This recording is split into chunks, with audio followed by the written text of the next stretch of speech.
vous sur Sud Radio pour le 10h midi. On commente ensemble l'actualité avec aujourd'hui Franck Marguin. Bonjour, conseiller. Bonjour. Conseiller régional LR d'Île-de-France, Alexis Poulain, journaliste, directeur de la publication du Monde Moderne. Bonjour. Matteo Ghisalberti, rédacteur en chef de Putsch. Bonjour. Bonjour. Et Régis de Castelnau, vous êtes avocat, votre blog Vue du droit et vous collaborez également au magazine Causeur d'Elisabeth Lévy. Bonjour à vous. Violence contre les Gilets jaunes, 2 policiers renvoyés devant un tribunal. Est-ce que je sens Alexis Poulain qui a plein de choses à dire. La justice passe enfin. Interdire les listes communautaires, est-ce que c'est une bonne réponse à la montée du communautarisme? Il y a des députés qui vont déposer aujourd'hui un certain nombre d'amendements, enfin un projet de loi pour interdire ces listes communautaires. Et puis Marlène Schiappa qui veut expulser les étrangers condamnés pour violences sexuelles. On en parle avec vous, 0826 300 300. On va commencer avec un coup de cœur littéraire. Régis de Castelnau, enfin littéraire. Politique et sociologique, c'est le livre qui est sorti hier de Jérôme Sainte-Marie qui s'appelle Bloc contre bloc, sous-titre La dynamique du macronisme. Je le recommande, c'est-à-dire que Sainte-Marie a fait un travail d'objectivation, c'est un sondeur, et puis il avait écrit un livre il y a 3 ans qui s'appelait Le Nouvel Ordre Démocratique où il annonçait la fin du clivage droite-gauche. Et là, il fait une analyse en profondeur de ce qui s'est produit avec l'arrivée de Macron en 2017 et ce qui structure le champ politique aujourd'hui. Il voit que revient la notion de classe sociale, dont on plus grand monde parlait. Alors il dit pas qu'on est dans une situation de lutte des classes, il dit qu'on est dans une situation de conflit de classes, mais c'est très documenté, c'est à mon avis irréfutable, et je pense que pour comprendre ce qui va se passer, il est vraiment important de prendre connaissance de ce qu'il dit là, parce qu'en plus il y a effectivement autour de cette idée du retour du conflit de classe, il y a aussi la perspective de 2022 que Marine Le Pen peut gagner. Oui. Ce qui est quand même une nouveauté, on dit beaucoup, la meilleure ennemie, on va nous rejouer de 2017 en 2022.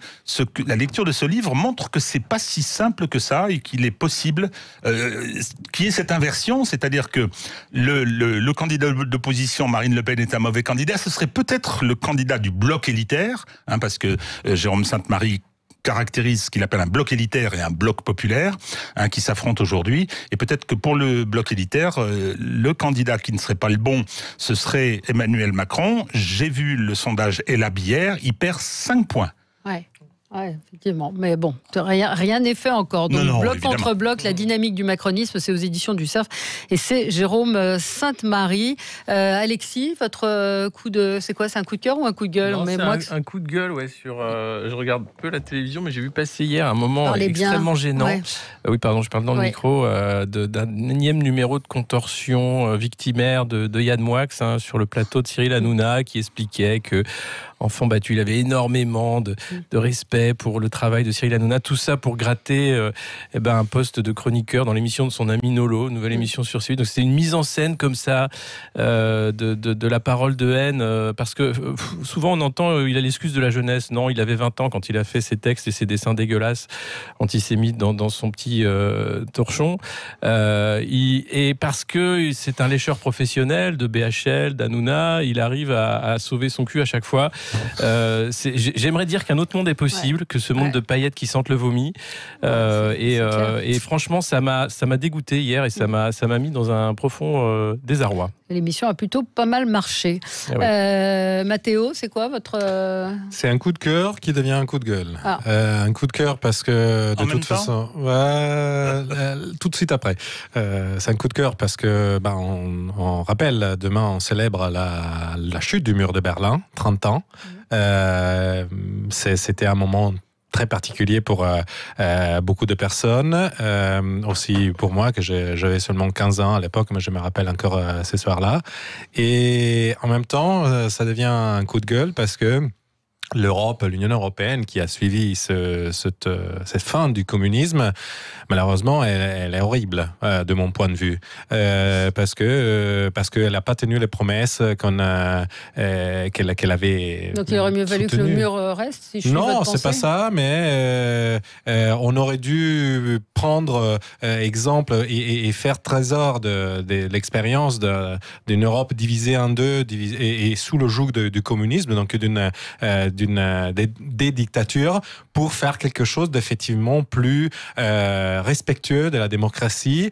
Et malheureusement, on voit qu'on a une Union européenne qui a un parlement qui est un peu bégayant, qui a des commissaires qui font finalement l'intérêt des États, et puis surtout qu'on n'entend pas le peuple européen et les peuples européens. Donc maintenant, on utilise tout de suite l'étiquette souverainiste pour classifier comme paria ceux qui pensent que de toute façon, c'est aussi parce qu'on a 27 au moins ou 28 identités différentes qu'on est ce qu'on est.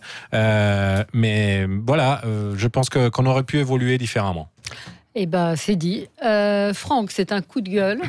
Oui, c'est un coup de gueule contre les politiques de gauche sur l'histoire de la manifestation contre l'islamophobie et le discrédit qu'ils jettent sur la classe politique en osant dire qu'ils ne vont pas finalement à cette manifestation parce qu'ils n'ont pas lu la pétition qu'ils lisaient. Et ça, je peux vous dire que je suis absolument consterné et dans une rage sans commune mesure. Qu'ils n'aillent pas à la manifestation pour diverses raisons qui leur sont propres, ou qu'ils aillent à la manifestation pour diverses raisons qui leur sont propres. C'est un débat que nous pourrons peut-être avoir dans le cadre de ce qui suit.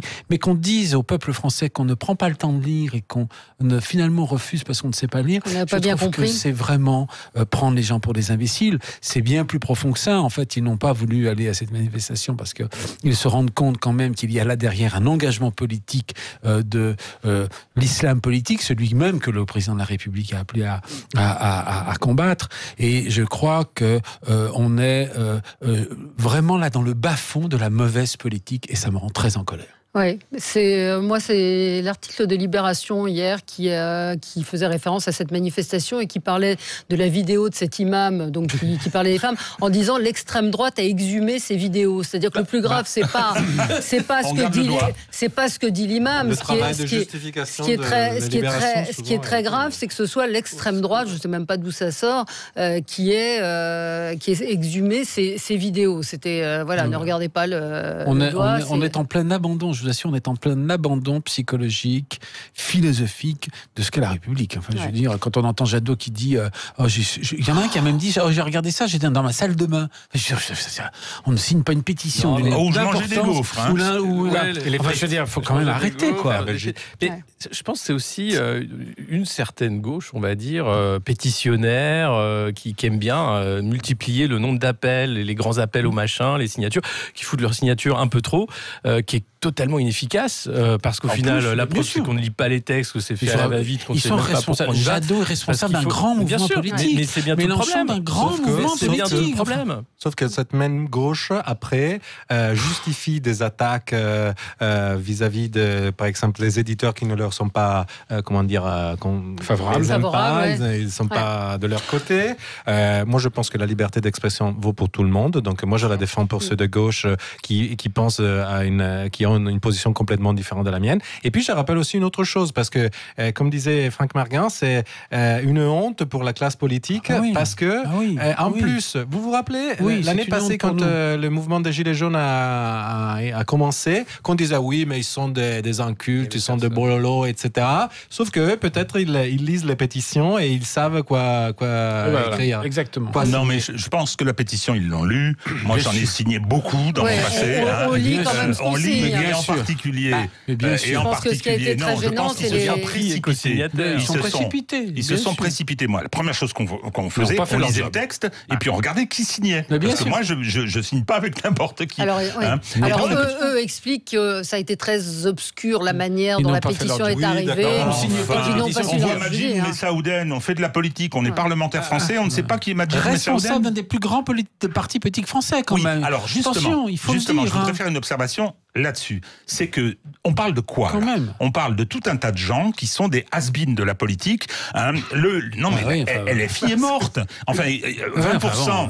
Et ce qu'explique très bien d'ailleurs Jérôme Sainte-Marie, hein, le vote d'un seul jour, peut-être, mais il fait 20% quasiment Mélenchon. Il fait 6 avec la calamiteuse Manon Aubry. Hein. Il a un groupe parlementaire qui est arrivé autant par hasard que les parlementaires LREM. Hein. Aujourd'hui, Jadot qui a pris le melon parce qu'il a fait 13% aux européennes, c'est-à-dire moins que ce qu'avait fait Cohn-Bendit la fois précédente. Non, je veux dire, ces gens-là, c'est vrai qu'ils déconsidèrent parce qu'ils ont encore des images, et je pense en particulier à Mélenchon. Il n'empêche quand même que politiquement, ils sont en train de mourir. C'est une réalité. Oui, sauf que ils sont en train de monopoliser les débats publics, parce que Mélenchon, n'oublions pas aussi son intervention après l'attentat à la mosquée de Bayonne.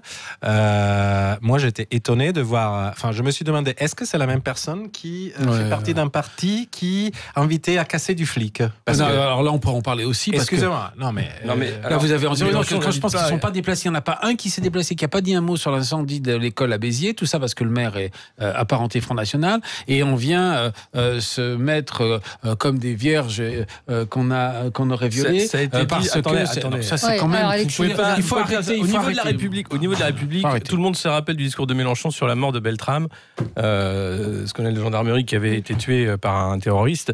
Il y a ce problème en fait qui est levé par cette pétition, c'est le piège en fait de la pétition, le piège de la marche où on a.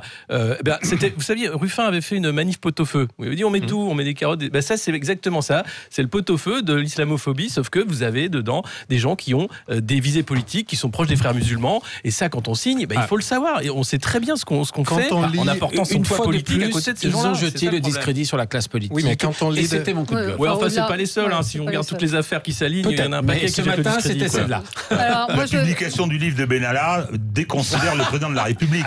Mais justement, il y a aussi des livres très instructifs comme celui de Mohamed Sifawi Takia, qui parle des frères musulmans tels qu'ils sont. Donc, ça existe aussi. Moi, je vais faire un coup de cœur qui va beaucoup plaire à Alexis Poulain. C'est pour Zineb El Razoui, qui a reçu le prix Simone Veil des trophées Elle de France, un prix qui récompense le courage et la force dans ses combats. Et j'ai pas compris votre tweet.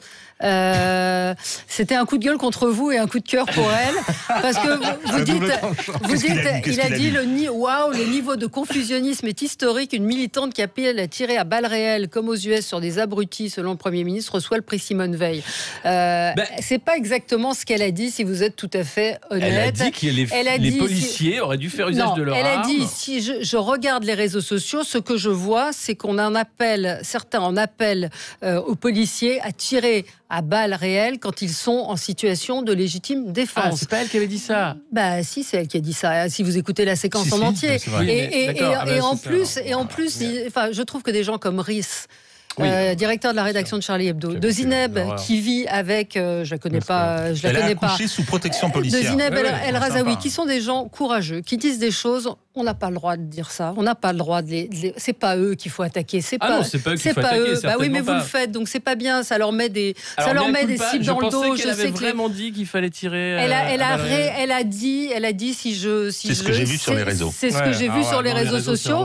Mais elle a dit, mais pourquoi pas, quand les policiers sont en situation aujourd'hui de légitime défense, quand ils se prennent des cocktails Molotov, je ne sais pas si vous avez vu, il y a une vidéo qui circule. Oui, mais l'escalade, je reprends le dessin de Charles, l'huile, le feu, qui a commencé. Non, mais c'est ça. Les deux policiers qui ont été brûlés à Viry-Châtillon, que M. Hollande n'a jamais été voir à l'hôpital alors qu'il a été voir Théo.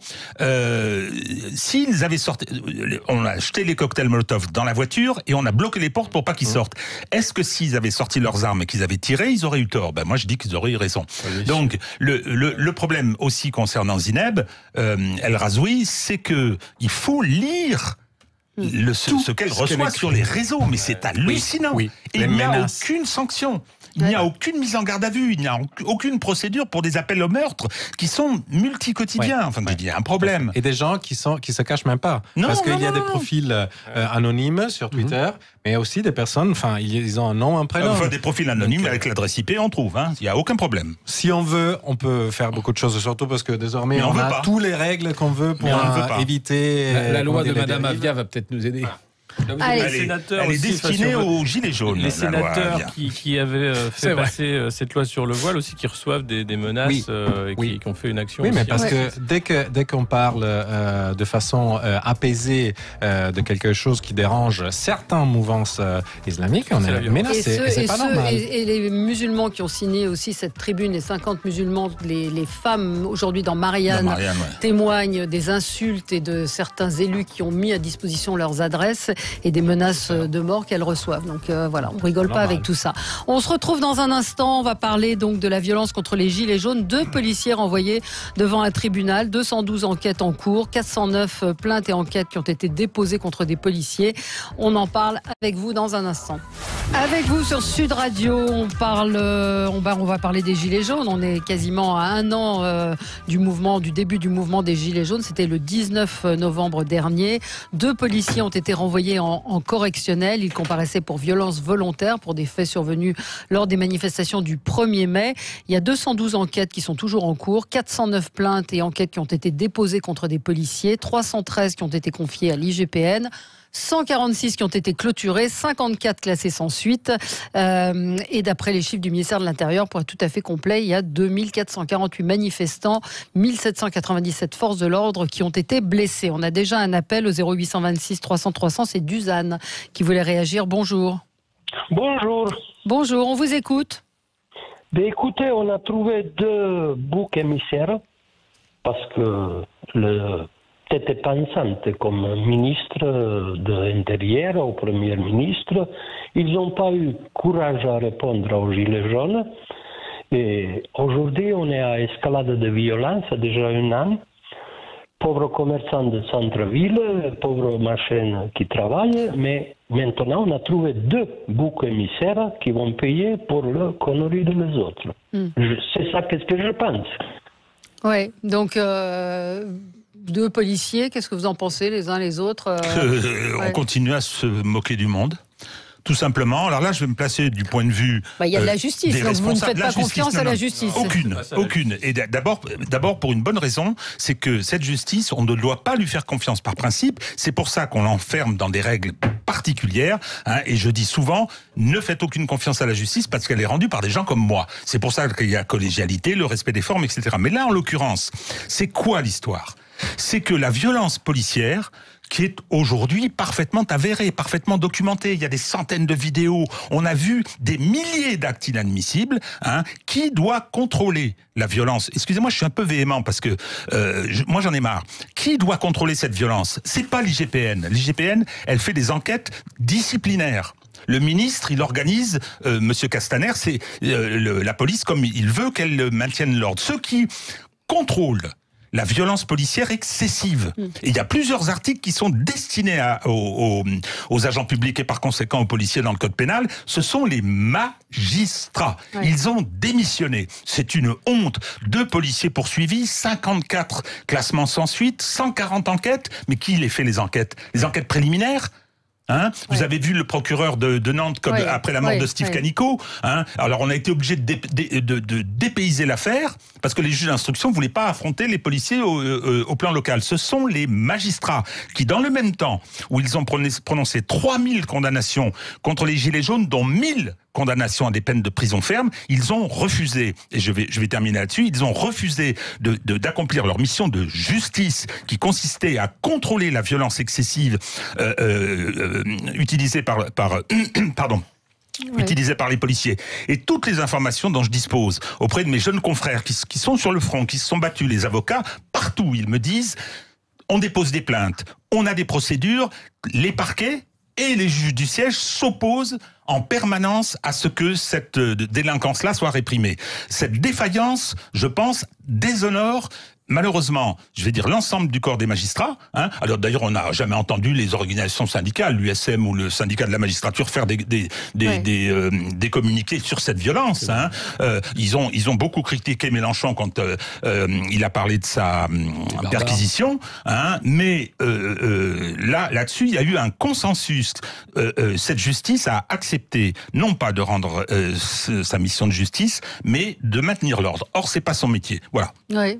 Je suis d'accord, on a affaire à un vrai déni de justice, et sans justice, pas de paix sociale. Quand vous avez la mère de Lilian, cet ado qui était même pas manifestant, qui a eu sa mâchoire broyée, qui est maintenant une cicatrice, qui a perdu en sensibilité, qui dit mais il n'y a pas de justice, comment on peut, et s'ils avaient tué mon fils, où on en serait aujourd'hui? Enfin voilà, on en est là. C'est-à-dire que le problème, c'est la doctrine, c'est les ordres reçus, c'est les ordres qui sont là. En 68, je suis désolé, il n'y a pas eu autant de blessés. Parce que c'est simple, vous aviez un préfet qui a dit « Vous êtes indigne de la fonction si vous frappez un homme à terre ». Vous avez vu les images de violence qu'on a vues, où c'était simplement des bastons de rue entre les policiers et les manifestants. Ça, c'est indigne. Et ce qui est indigne, c'est un ministre qui, derrière, assume et couvre, et tout un système judiciaire qui assume et couvre. Et quand vous avez des gens qui sont en prison simplement parce qu'ils ont voulu manifester, c'est un déni du droit de manifester déjà, et la violence qui a été mise en face, elle a un nom, ça s'appelle une répression d'État.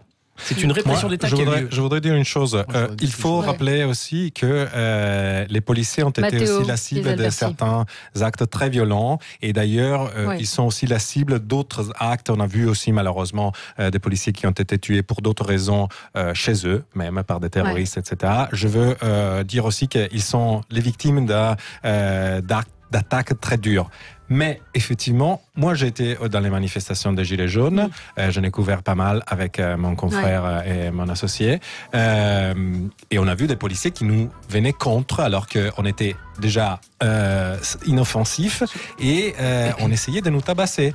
Moi, honnêtement, je suis étonné de voir que dans un pays qui parle tous les jours des droits de l'homme et de la République et des valeurs républicaines, on fasse encore des choses comme ça. Mais que le ministre de l'Intérieur, il est toujours à son poste. Bien sûr. Alors, vous allez avoir la parole, Franck Marguin. On va marquer une toute petite pause. 0826 300 300 si vous voulez témoigner, réagir. Donc 2 policiers renvoyés devant un tribunal et 212 enquêtes qui sont toujours en cours. On en parle avec vous.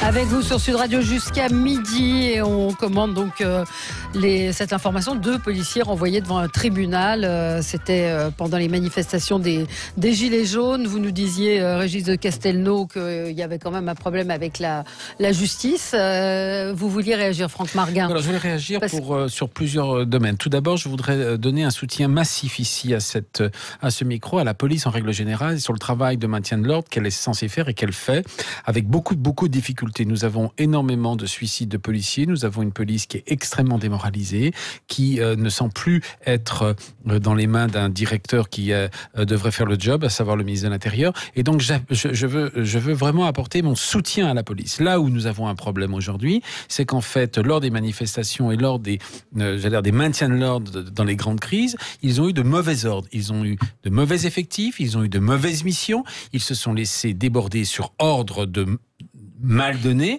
et ils ont été bien sûr amenés à des débordements. Débordements, attention à ce micro, que je condamne bien sûr. La police, elle n'est pas là pour taper sur les gens, elle est là pour faire respecter l'ordre. Mais quand vous êtes assaillis, comme ils ont été assaillis de manière absolument sauvage, eh bien on en arrive à des débordements. Donc moi, sur ce micro, sur cette affaire, attendez, je finis. Sur cette affaire, je veux condamner le gouvernement.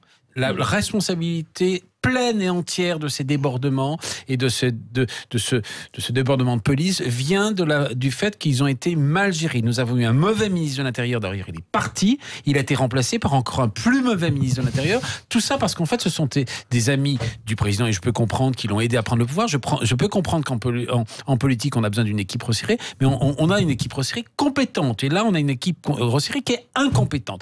Mais je vous le dis à ce micro, nous sommes au bord d'un chaos généralisé, parce que quand la police va démissionner, on a déjà une chienlit, excusez-moi, pas possible dans un grand nombre de villes, et Paris en particulier. La police, à qui je parle en tant qu'élu local, nous parlons à la police, nous allons dans les commissions de police. Vous avez un sentiment d'abandon, un sentiment de démoralisation qui est absolument que je n'avais jamais vécu auparavant. Donc attention, mais je félicite la justice, bien sûr, de porter 2 policiers s'il y a eu de mauvais actes. 2 sur 409 plaintes.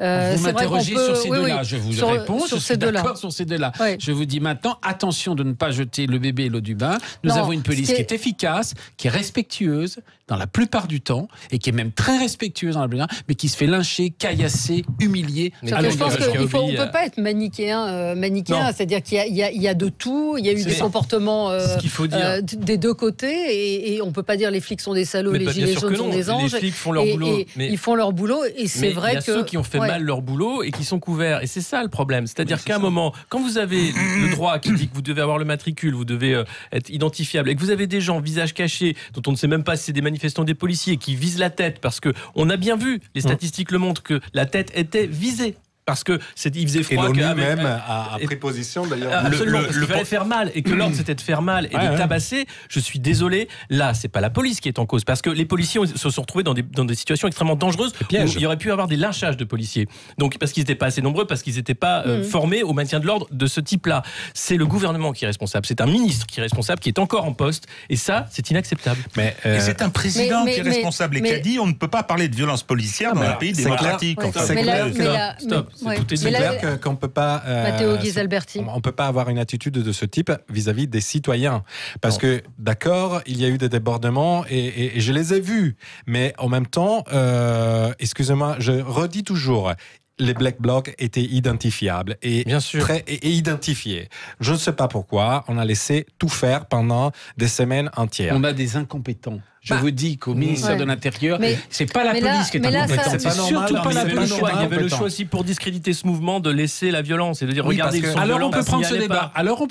Mais ne le mettons pas sur le dos de la police. Mais c'est ce que j'essaye de dire ici à ce micro. Mais là, la question, c'est quand même la question de la justice que vous évoquiez tout à l'heure. C'est-à-dire que l'avocat de Christophe Detthinger, lui, il dit pour les gilets jaunes, les poursuites sont presque toujours immédiates, et pour les actes reprochés à la police, on considère qu'il faudrait 6, 10 mois, 1 an aujourd'hui.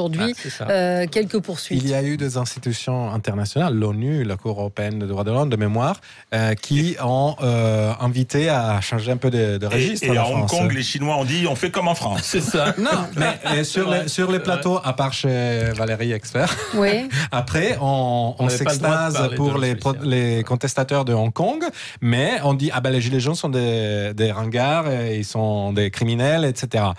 Désolé, d'abord, ils sont des citoyens français. Écoutez, juste une petite incise pour Sibeth Ndiaye, qui a une bêtise à dire, elle se précipite, qui est venue dire... Elle s'appelle Sibeth. Sibeth Ndiaye, oui. Mais elle est Sibeth. Non, faites pas de. Non, ça c'est pas bien. Ça c'est pas bien. C'est pas bien. C'est pas bien du tout. Ce que je veux dire, c'est que après les exactions qui ont suivi la victoire de l'Algérie en Coupe d'Afrique des Nations, où il y a eu la statue du général de Gaulle dont on va commémorer le 49e anniversaire de la mort, il y a eu d'autres exactions, les Champs-Élysées ont été ravagés, beaucoup plus que ce qu'on a raconté sur l'Arc de Triomphe par les Gilets jaunes, et elle est venue dire oui mais ça c'est pas grave par rapport aux violences des Gilets jaunes, c'est-à-dire qu'il y a eu un 2 poids 2 mesures qui met aussi là les gens absolument en rage. C'est-à-dire que... Et c'est là où je voudrais insister. La décision de la violence contre les manifestants, c'est une décision politique. Pourquoi est-ce qu'on est allé taper sur les pompiers ? Parce qu'on veut interdire le droit de manifestation dans les faits. Moi, je suis désolé. Attention, sauf s'il y a, par exemple, ceux qui squattent le centre de Paris pour soutenir Greta. Très bien, ils ont le droit d'exprimer leur position. Mais excusez-nous, nous ne pouvons pas prendre en otage le centre d'une ville avec une population de quelques millions d'habitants parce que on le tolère, parce que la maire d'ailleurs de Paris, avec aussi le gouvernement, parce que forcément il faut être tous pro-Greta, ils disent il faut les laisser comme ça, ils ont pas dérangé. Ah non? Laisser des gens qui squattent le centre d'une ville, c'est pas un problème. Des questions de propreté, de sécurité, des gens qui faisaient tout ce qu'ils voulaient. C'est bien pour ça qu'il faut appeler un chat un chat. Et ce qui s'est passé avec le mouvement des Gilets jaunes est de l'ordre de la répression. Et je ne comprends pas. Délibéré, bien sûr, répression d'État, organisée par le gouvernement, par la présidence, qui a eu très peur, avec un ministre qui est là pour couvrir des policiers qui sont fautifs. Ceux qui ont couvrir ou à qui on a demandé de... Quelqu'un, ça rappellera qu'on a une question institutionnelle. Pas tous les policiers. Non, pas tous les policiers. Attendez, tous les gens qui ont perdu un œil n'avaient pas à le perdre. Quelques débordements. La tête a été visée lors de ces manifestations. Ils n'avaient pas de cocktail Molotov à jeter non plus. Ils n'avaient pas brûlé des colonnes. Le pompier volontaire. Pas tous en même temps. Le pompier volontaire qui a été abattu d'aller LBD visé à la tête à 10 mètres dans le dos. Il y a eu un grand dossier dans le monde. C'était à Bordeaux. Un grand dossier dans le monde. Monsieur le procureur de Bordeaux, il dort paisiblement sur cette affaire. On a entendu derrière le gars qui commandait les squads dire oui, là, attention, ramassez les douilles, qu'on puisse pas nous accuser. Ils savaient très bien qu'ils ont merdé. C'est une tentative de meurtre. Je la qualifie juridiquement. Eh bien, rien. Il n'y a pas de justice. La dame qui a été bousculée à Nice, on a découvert après qu'il y avait des choses derrière. Je suis désolé. Il faut bien parler dans le micro. On a Philippe qui est en ligne avec nous. Bonjour Philippe. Oui, Philippe, bonjour. On vous écoute. Bonjour à tout le monde. Oui, j'écoute votre débat et moi je vais vous donner ma sensation de gilet jaune et de citoyenne dans ce pays. Ouais. D'abord, on se fout de la gueule du monde parce qu'on nous met en pâture de policiers jugés alors qu'il faudrait les juger tous quand on voit le nombre de blessés qu'il y a eu lors des manifestations. Ça, c'est la première chose. La deuxième, ces gens-là, ils ont un patron qui est un incapable et un vaurien qui s'appelle Castaner. Je pense que si les magistrats l'avaient dans le pantalon, ce monsieur, faudrait l'incarcérer pour homicide volontaire. Ça, c'est la deuxième chose. Et ensuite, en ce qui concerne le suicide des policiers, moi j'avais un peu marre d'entendre à longueur d'antenne les pauvres choux qui se suicident. D'abord, ils ont choisi leur métier, avec tous les risques que ça comporte. Ils n'ont pas choisi d'être tous les samedis face à des manifestants. Ils n'ont pas choisi de se prendre des cocktails Molotov sur la tronche tous les week-ends. Donc on peut pas, je vous ai dit, on peut pas. Enfin, moi, j'accepte pas qu'il y ait les méchants flics et les gentils gilets jaunes de l'autre côté. On peut pas être manichéen à ce point-là.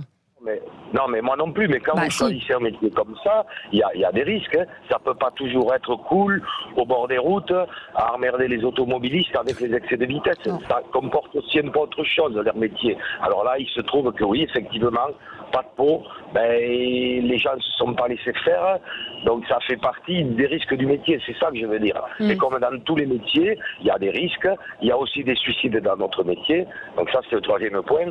Et le dernier point qui m'inquiète quand même beaucoup dans ce cher pays de France, c'est que quand on commence à avoir des magistrats qui jugent plus des gens qui ont commis des erreurs et qui sont à la botte du pouvoir, quand les policiers sont à la botte du pouvoir et quand tout le monde est le petit doigt sur la couture devant le monarque, ça s'appelle la dictature. Et moi, je suis très inquiet pour mon pays parce que liberté sur le fronton des mairies, je pense qu'on en a de moins en moins et qu'on pourra enlever le mot liberté. Voilà. Enfin, moi, je ne suis pas tout à fait d'accord avec vous et je pense que ces dictatures, les mots ont un sens et que vous pouvez aller voir dans certains pays. C'est pas exactement moi, je reviens de la Chine. Le mot dictateur, la dictature, c'est pas exactement ça. Vous pouvez parler effectivement de dérive autoritaire, mais pas de dictature. On empêchait de travailler les gens le lundi et le mardi parce qu'il y avait une grande foire et on les a fait travailler le samedi dimanche. Donc, vous êtes d'accord avec le mot dictature ? Moi, non, je pense que dictature, on n'y est pas encore. On est simplement aujourd'hui dans une démocratie extrêmement défaillante. Parce qu'une démocratie, c'est quoi ? C'est des contre-pouvoirs, c'est un débat démocratique. Aujourd'hui, on ne l'autorise pas, quasiment pas. La parole autorisée, c'est minimal.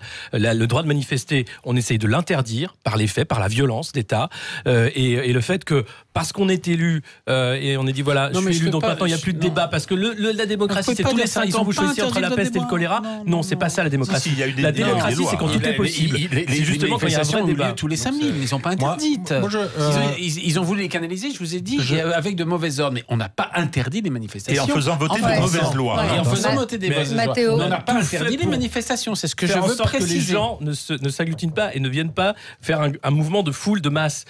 On a juste fait en sorte que la violence fasse que... Regardez dans les villes de Paris. Même le 1er mai, alors là, pour les Gilets jaunes, le 1er mai, c'est devenu une manifestation violente, vous n'y allez plus avec les enfants, vous avez peur. C'est pas ça le 1er mai. Et ça, c'est un autre débat. On va conclure ce débat. Je vais rapidement. Sur les libertés, on parle de la violence dans la société qui augmente. On pourrait se poser d'autres questions, parce que la violence, elle est partout. Non, elle est partout. Elle est absolument partout, la violence. Quand même, je pense que c'est d'abord la violence du pouvoir dominant qui les policiers pourraient utiliser leur pouvoir et leur tête aussi, parce que les députés ne sont pas élus pour faire exactement ce qu'ils veulent le président de la République. Le Parlement est une autre organe institutionnel de notre pays. Et par contre, le problème, c'est que à partir du moment qu'on fait partir d'une majorité, n'importe laquelle, on pense d'avoir tous les pouvoirs et tous les droits jusqu'à la prochaine élection. Il n'y a pas de contre-pouvoir dans ces pays, et en plus, on ridiculise aussi des institutions comme celle du référendum, parce que les Français sont des crétins, selon ce qui sont à ce moment-là au pouvoir. Alors, je voudrais répondre, ça c'est très important et très juste. C'est-à-dire que, j'ai parlé de ce livre qui montre bien que le pouvoir macroniste est minoritaire. Et c'était voulu dès le départ. Mais non seulement celui macroniste. Attendez, le pouvoir macronisme est minoritaire, c'est 16% des inscrits.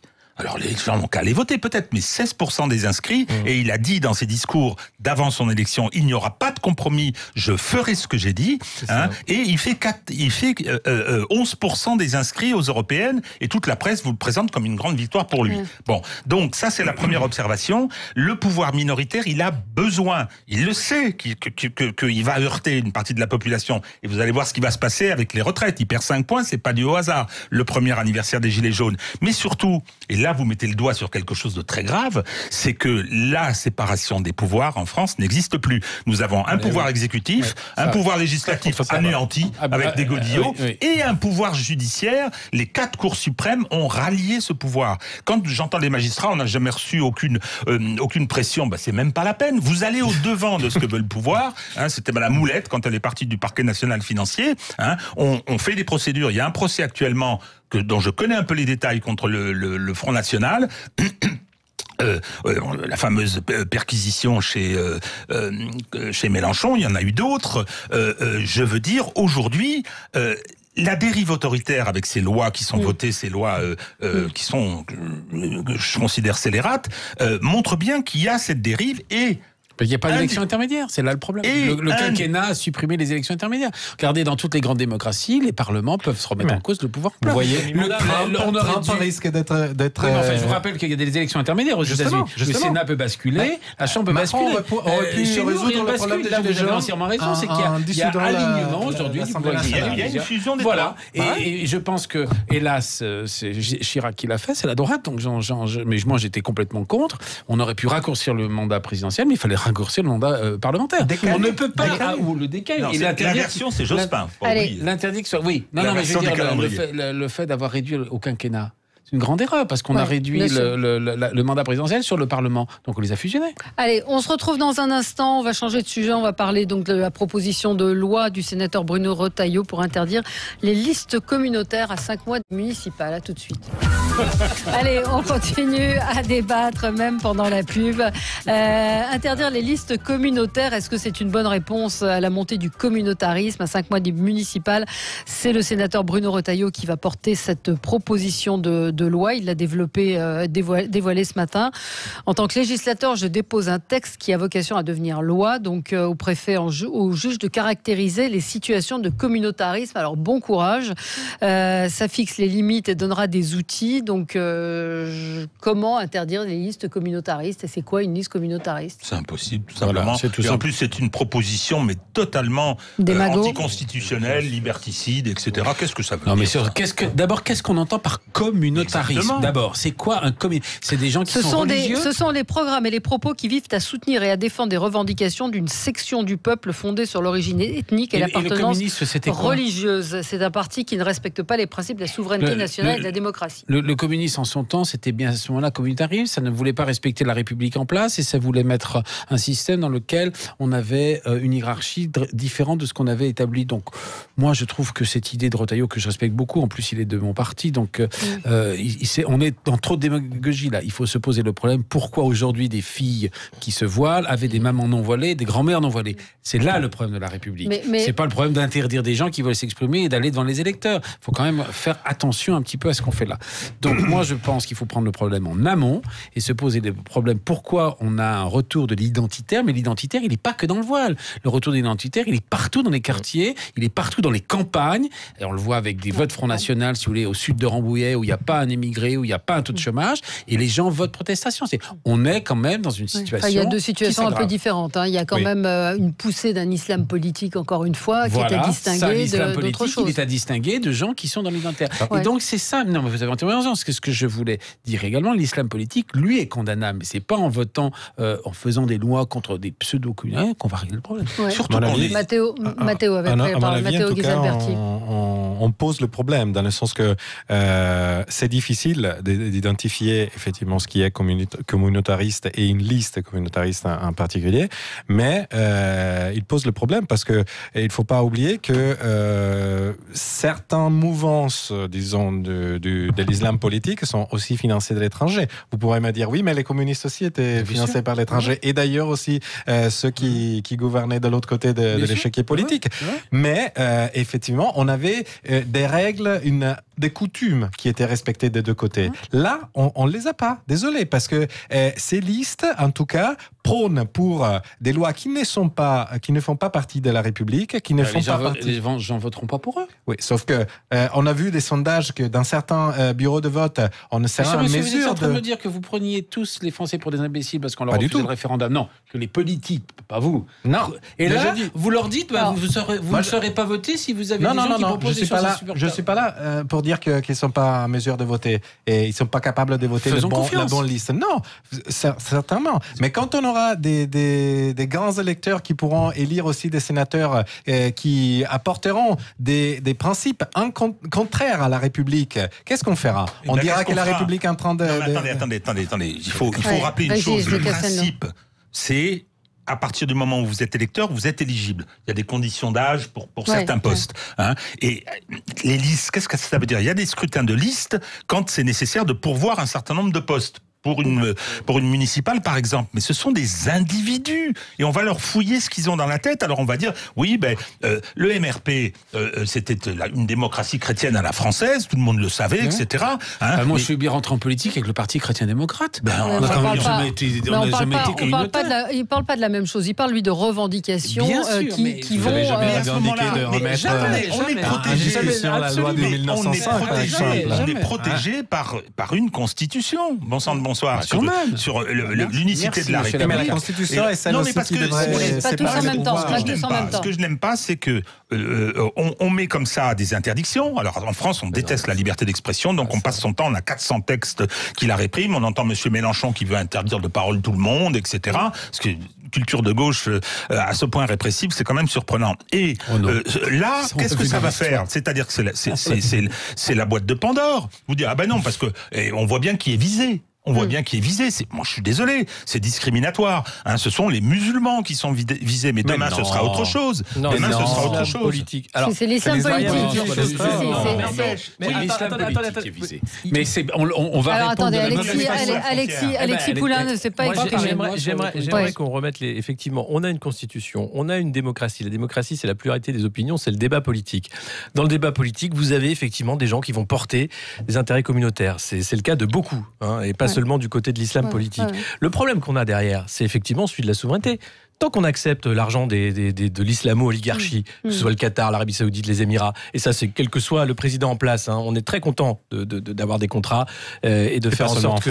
Et pas seulement en France. Le problème est là. C'est-à-dire que où sont les moyens de la souveraineté? Et quand vous avez des partis qui ne peuvent pas se financer, parce que justement, les banques leur ferment les portes et qui doivent se financer à l'étranger, et qu'on va dire, regardez, c'est l'étranger qui fait les élections, on a un problème. Il faut revoir le financement des partis, il faut revoir quelques règles de cette démocratie. On avait parlé de la banque...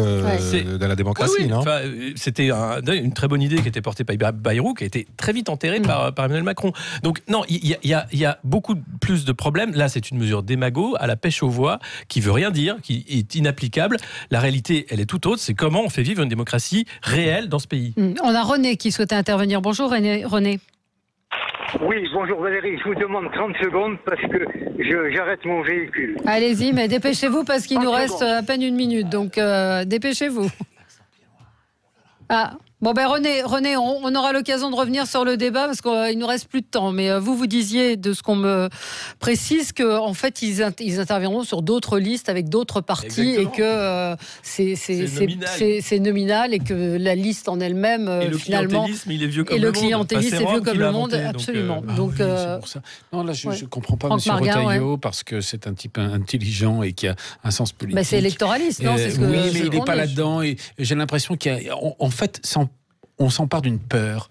Parce que les gens ne veulent pas voir la réalité, le monde change, il y a des gens qui sont laissés sur le bord. C'est le premier, je vous en ai parlé sur ce plateau ici, du premier de cordée, et moi là où j'en veux beaucoup à Macron, c'est que le premier de cordée c'était une idée géniale, on a oublié la corde, et vous avez énormément de gens qui tombent dans le précipice, et c'est ça, et on est en train de nous dire en mettant un voile, moi je suis dans le précipice, c'est tout, mais c'est pas qu'en France, regardez en Égypte, les employés du musée du Caire, il y a 20 ans, étaient sur un escalier devant, il n'y avait aucune femme voilée, elles étaient toutes en petit Vichy, avec un chignon à la Bardot.